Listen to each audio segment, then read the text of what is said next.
Don't mistake your vocation.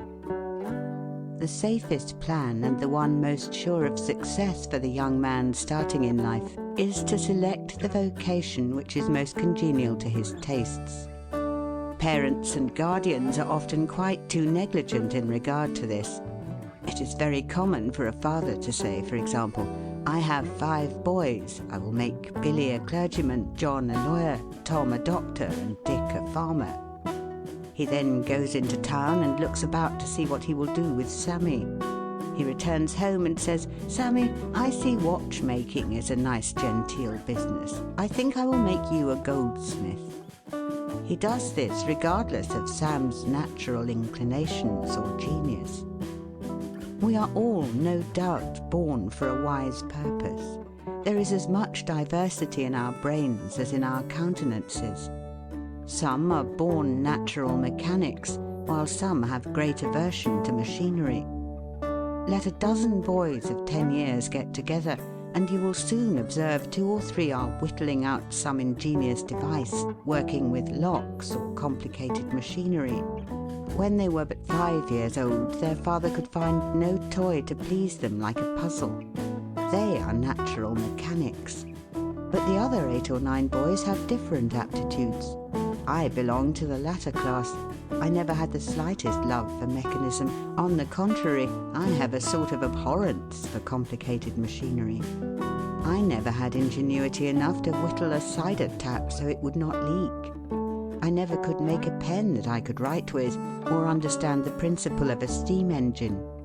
If a man was to take such a boy as I was and attempt to make a watchmaker of him, the boy might, after an apprenticeship of 5 or 7 years, be able to take apart and put together a watch. But all through life he would be working uphill and seizing every excuse for leaving his work and idling away his time.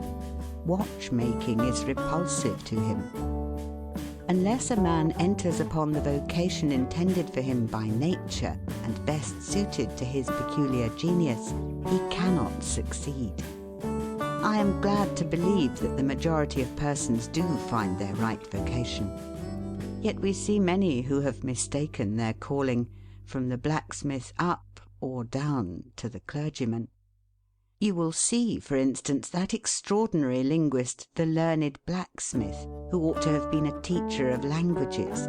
And you may have seen lawyers, doctors, and clergymen who were better fitted by nature for the anvil or the lapstone. Select the right location.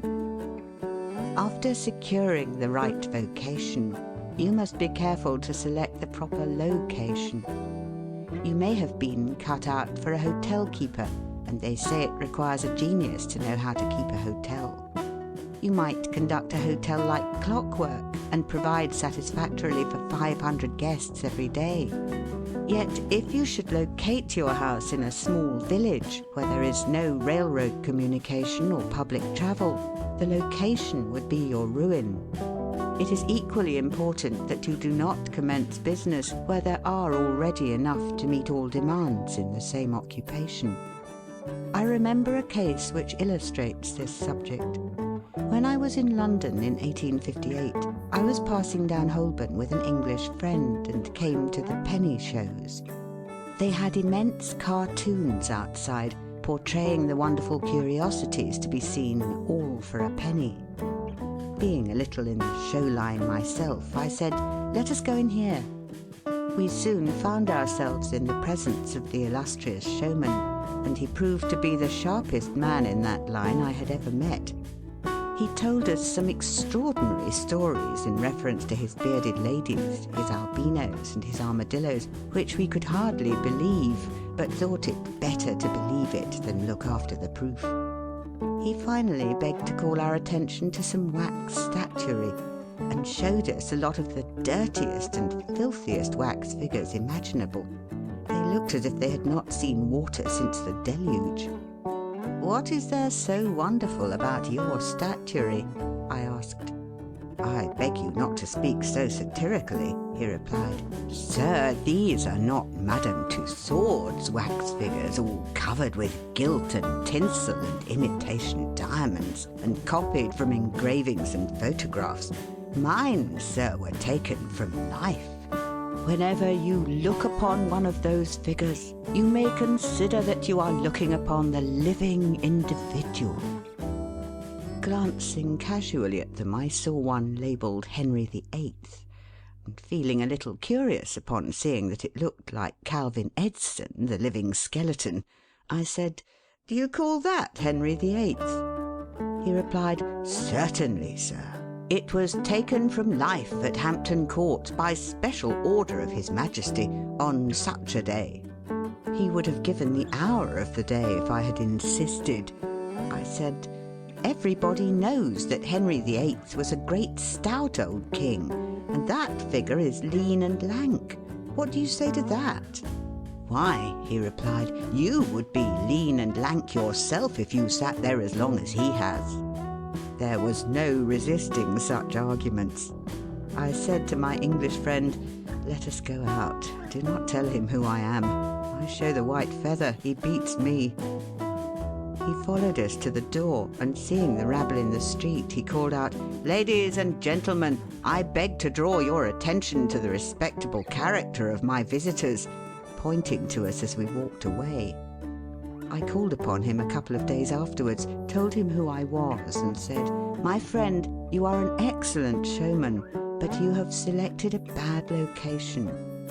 He replied, "This is true, sir. I feel that all my talents are thrown away. But what can I do?" "You can go to America," I replied.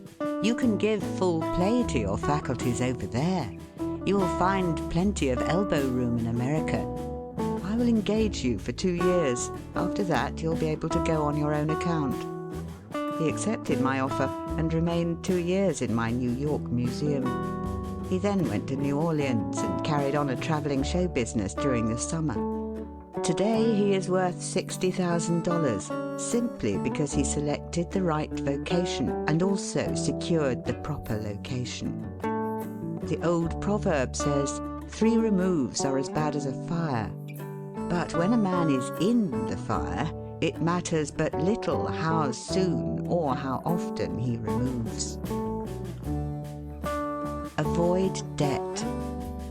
Young men starting in life should avoid running into debt. There is scarcely anything that drags a person down like debt.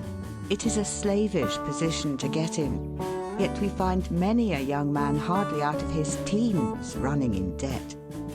He meets a chum and says, "Look at this, I have got trusted for a new suit of clothes." He seems to look upon the clothes as so much given to him.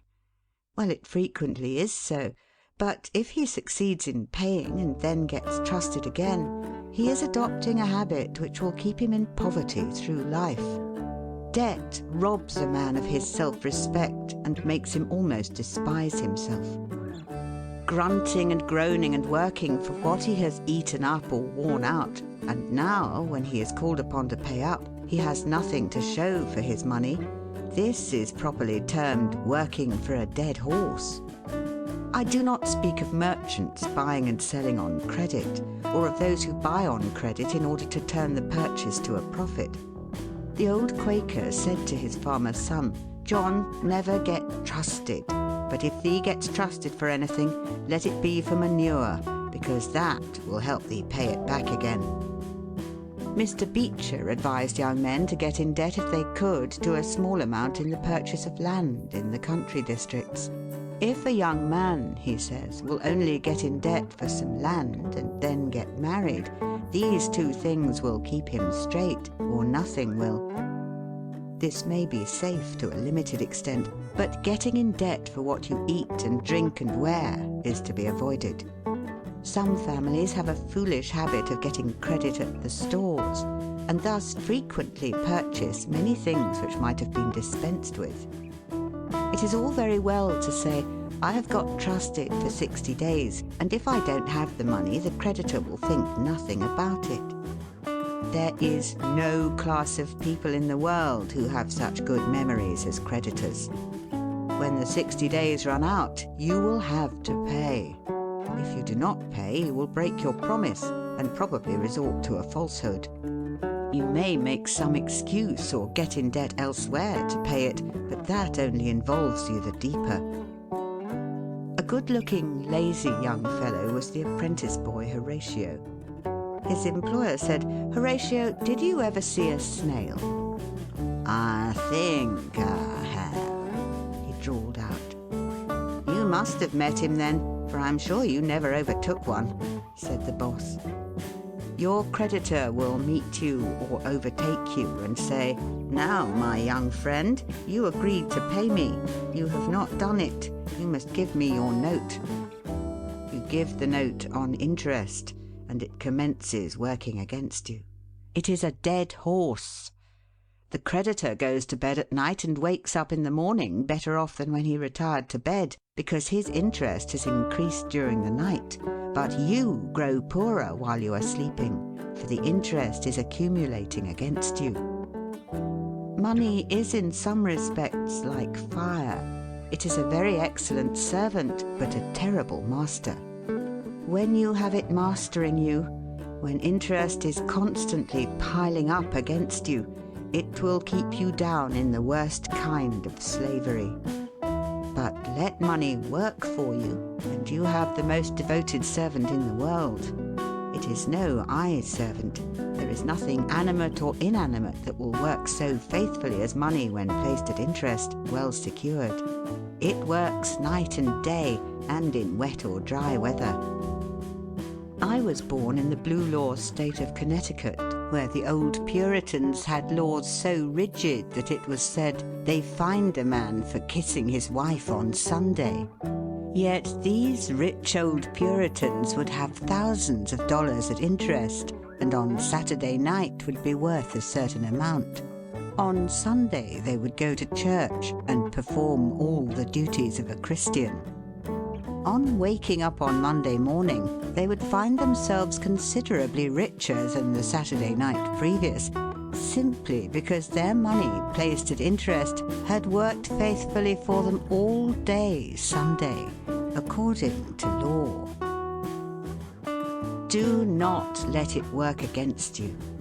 If you do, there is no chance for success in life so far as money is concerned. John Randolph, the eccentric Virginian, once exclaimed in Congress, "Mr. Speaker, I have discovered the philosopher's stone. Pay as you go." This is indeed nearer to the philosopher's stone than any alchemist has ever yet arrived. Persevere. When a man is in the right path, he must persevere. I speak of this because there are some persons who are born tired, naturally lazy and possessing no self-reliance and no perseverance. But they can cultivate these qualities, as Davy Crockett said, "This thing remember when I am dead, be sure you are right, then go ahead." It is this go-aheaditiveness, this determination not to let the horrors or the blues take possession of you so as to make you relax your energies in the struggle for independence, which you must cultivate. How many have almost reached the goal of their ambition, but losing faith in themselves have relaxed their energies, and the golden prize has been lost forever. It is no doubt often true, as Shakespeare says, "There is a tide in the affairs of men, which, taken at the flood, leads on to fortune." If you hesitate, some bolder hand will stretch out before you and get the prize. Remember the proverb of Solomon, "He becometh poor that dealeth with a slack hand, but the hand of the diligent maketh rich." Perseverance is sometimes but another word for self-reliance. Many persons naturally look on the dark side of life and borrow trouble. They are born so. Then they ask for advice, and they will be governed by one wind and blown by another, and cannot rely upon themselves. Until you can get so that you can rely upon yourself, you need not expect to succeed. I have known men personally who have met with pecuniary reverses and absolutely committed suicide because they thought they could never overcome their misfortune. but I have known others who have met more serious financial difficulties and have bridged them over by simple perseverance, aided by a firm belief that they were doing justly and that Providence would overcome evil with good. You will see this illustrated in any sphere of life. Take two generals, both understand military tactics, both educated at West Point, if you please, both equally gifted, yet one having this principle of perseverance and the other lacking it. The former will succeed in his profession, while the latter will fail. One may hear the cry, "The enemy are coming, and they have got cannon." "Got cannon?" says the hesitating general. "Yes." "Then halt every man." He wants time to reflect. His hesitation is his ruin. The enemy passes unmolested or overwhelms him, while on the other hand the general of pluck, perseverance and self-reliance goes into battle with a will, and amid the clash of arms, the booming of cannon, the shrieks of the wounded and the moans of the dying, you will see this man persevering, going on, cutting and slashing his way through with unwavering determination, inspiring his soldiers to deeds of fortitude, valor and triumph. Whatever you do, do it with all your might. Work at it, if necessary, early and late, in season and out of season, not leaving a stone unturned and never deferring for a single hour that which can be done just as well now. The old proverb is full of truth and meaning. Whatever is worth doing at all is worth doing well. Many a man acquires a fortune by doing his business thoroughly, while his neighbour remains poor for life because he only half does it. Ambition, energy, industry, perseverance are indispensable requisites for success in business. Fortune always favours the brave and never helps a man who does not help himself. It won't do to spend your time like Mr. Micawber in waiting for something to turn up. To such men, one of two things usually turns up: the poorhouse or the jail. For idleness breeds bad habits and clothes a man in rags. The poor spendthrift vagabond said to a rich man, "I have discovered there is money enough in the world for all of us, if it was equally divided. This must be done, and we shall all be happy together." "But," was the response, "if everybody was like you, it would be spent in 2 months, and what would you do then?" "Oh, divide again. Keep dividing, of course." I was recently reading in a London paper an account of a like philosophic pauper who was kicked out of a cheap boarding house because he could not pay his bill. But he had a roll of papers sticking out of his coat pocket, which, upon examination, proved to be his plan for paying off the national debt of England without the aid of a penny. People have got to do as Cromwell said: not only trust in Providence, but keep the powder dry. Do your part of the work or you cannot succeed. Mahomet one night, while encamping in the desert, overheard one of his fatigued followers remark, "I will loose my camel and trust it to God." "No, no, not so," said the Prophet. "Tie thy camel and trust it to God. Do all you can for yourselves, and then trust to Providence or luck or whatever you please to call it for the rest." Depend upon your own personal exertions. The eye of the employer is often worth more than the hands of a dozen employees. In the nature of things, an agent cannot be so faithful to his employer as to himself. Many who are employers will call to mind instances where the best employees have overlooked important points which could not have escaped their own observation as a proprietor. No man has a right to expect to succeed in life unless he understands his business, and nobody can understand his business thoroughly unless he learns it by personal application and experience. A man may be a manufacturer. He has got to learn the many details of his business personally. He will learn something every day, and he will find he will make mistakes nearly every day. And these very mistakes are helps to him in the way of experiences, if he but heeds them. He will be like the Yankee tin peddler who, having been cheated as to quality in the purchase of his merchandise, said, "All right, there's a little information to be gained every day. I will never be cheated in that way again." Thus a man buys his experience, and it is the best kind if not purchased at too dear a rate. I hold that every man should, like Cuvier, the French naturalist, thoroughly know his business. So proficient was he in the study of natural history that you might bring to him the bone or even a section of a bone of an animal which he had never seen described, and, reasoning from analogy, he would be able to draw a picture of the object from which the bone had been taken. On one occasion his students attempted to deceive him. They rolled one of their number in a cow skin and put him under the professor's table as a new specimen. When the philosopher came into the room, some of the students asked him what animal it was.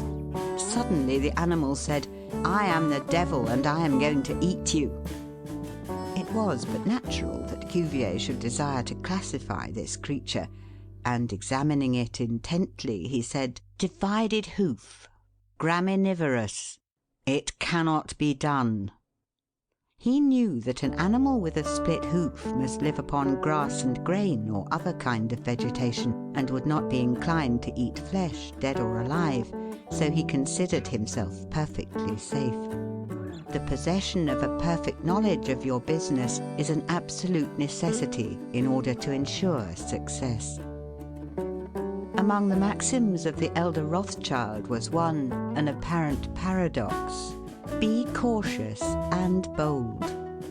This seems to be a contradiction in terms, but it is not, and there is great wisdom in the maxim. It is, in fact, a condensed statement of what I have already said. It is to say, you must exercise your caution in laying your plans, but be bold in carrying them out. A man who is all caution will never dare to take hold and be successful, and a man who is all boldness is merely reckless and must eventually fail. A man may go on 'change and make $50,000 or $100,000 in speculating in stocks at a single operation, but if he has simple boldness without caution, it is mere chance, and what he gains today he will lose tomorrow. You must have both the caution and the boldness to ensure success. The Rothschilds have another maxim: never have anything to do with an unlucky man or place. That is to say, never have anything to do with a man or place which never succeeds, because although a man may appear to be honest and intelligent, yet if he tries this or that thing and always fails, it is on account of some fault or infirmity that you may not be able to discover, but nevertheless which must exist. There is no such thing in the world as luck. There never was a man who could go out in the morning and find a purse full of gold in the street today, and another tomorrow, and so on, day after day.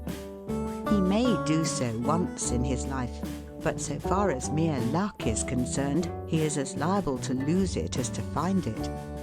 Like causes produce like effects. If a man adopts the proper methods to be successful, luck will not prevent him.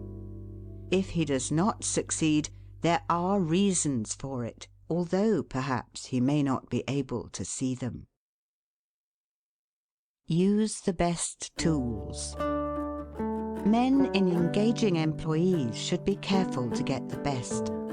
Understand, you cannot have two good tools to work with, and there is no tool you should be so particular about as living tools. If you get a good one, it is better to keep him than keep changing. He learns something every day, and you are benefited by the experience he acquires. He is worth more to you this year than last, and he is the last man to part with, provided his habits are good and he continues faithful. If, as he gets more valuable, he demands an exorbitant increase of salary on the supposition that you can't do without him, let him go. Whenever I have such an employee, I always discharge him. First, to convince him that his place may be supplied, and second, because he is good for nothing if he thinks he is invaluable and cannot be spared. But I would keep him, if possible, in order to profit from the result of his experience. An important element in an employee is the brain.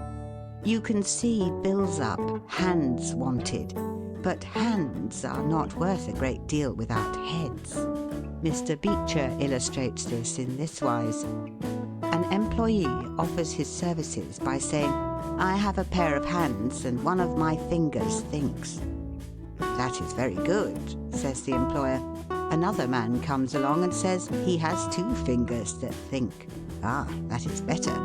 But a third calls in and says that all his fingers and thumbs think. That is better still.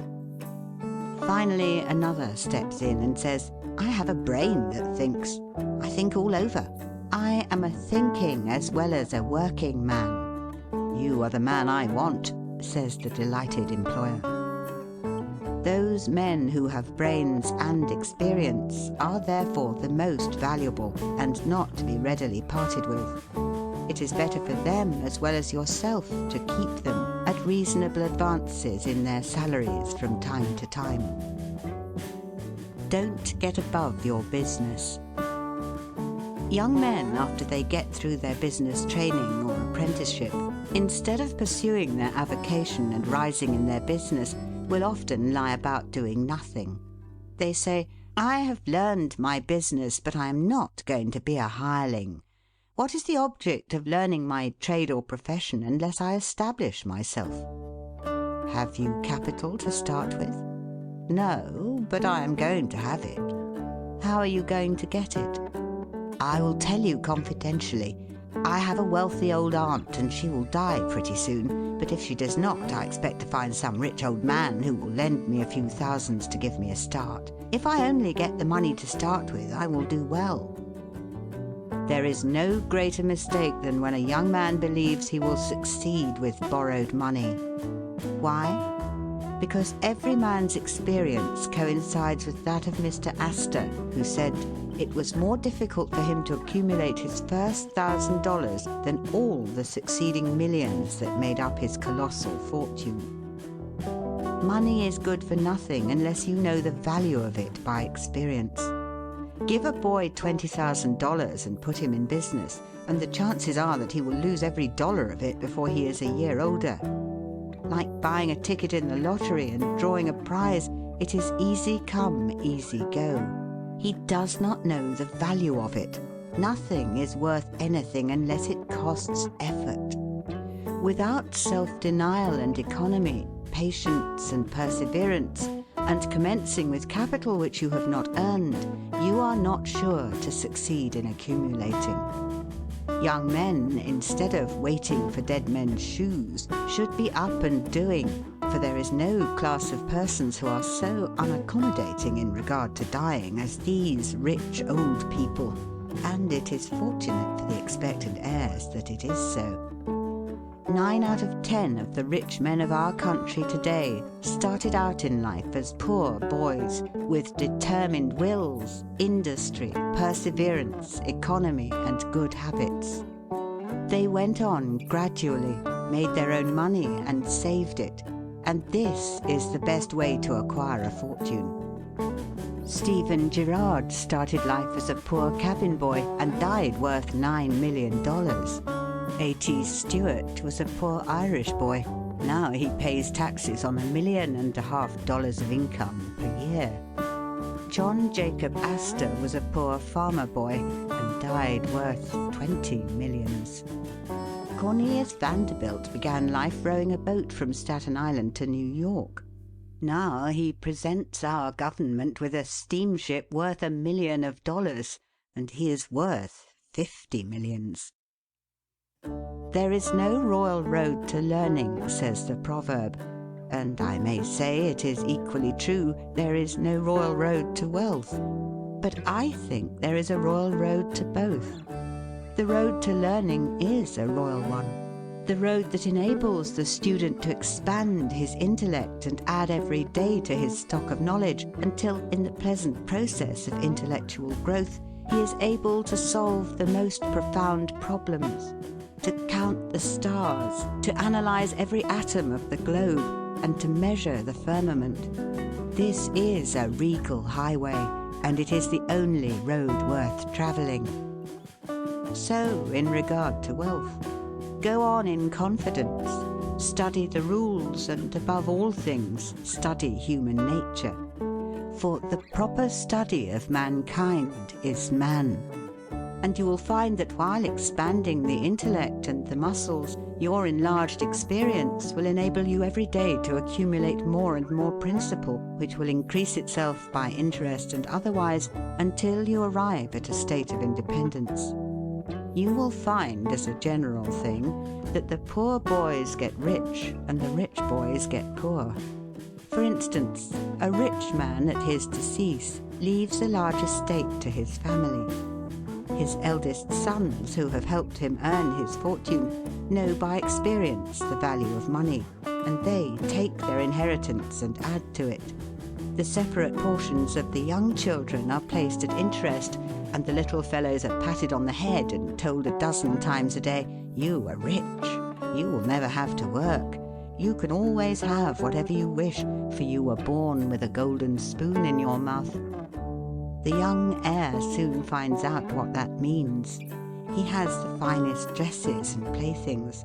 He is crammed with sugar candies and almost killed with kindness, and he passes from school to school, petted and flattered. He becomes arrogant and self-conceited, abuses his teachers and carries everything with a high hand. He knows nothing of the real value of money, having never earned any, but he knows all about the golden spoon business.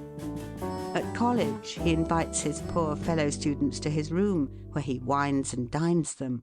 He is cajoled and caressed, and called a glorious good fellow because he is so lavish of his money. He gives his game suppers, drives his fast horses, invites his chums to fetes and parties, determined to have lots of good times. He spends the night in frolics and debauchery, and leads off his companions with the familiar song, "We won't go home till morning." He gets them to join him in pulling down signs, taking gates from their hinges and throwing them into backyards and horse ponds. If the police arrest them, he knocks them down, is taken to the lock-up and joyfully foots the bills. "Ha, my boys," he cries, "what is the use of being rich if you can't enjoy yourself?" He might more truly say, if you can't make a fool of yourself. But he is fast, hates slow things, and don't see it. Young men loaded down with other people's money are almost sure to lose all they inherit, and they acquire all sorts of bad habits which in the majority of cases ruin them in health, purse and character. In this country, one generation follows another, and the poor of today are rich in the next generation or the third. Their experience leads them on, and they become rich, and they leave vast riches to their young children. These children, having been reared in luxury, are inexperienced and get poor.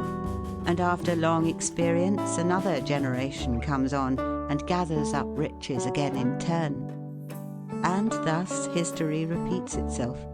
And happy is he who, by listening to the experience of others, avoids the rocks and shoals on which so many have been wrecked. In England, the business makes the man. If a man in that country is a mechanic or working man, he is not recognized as a gentleman.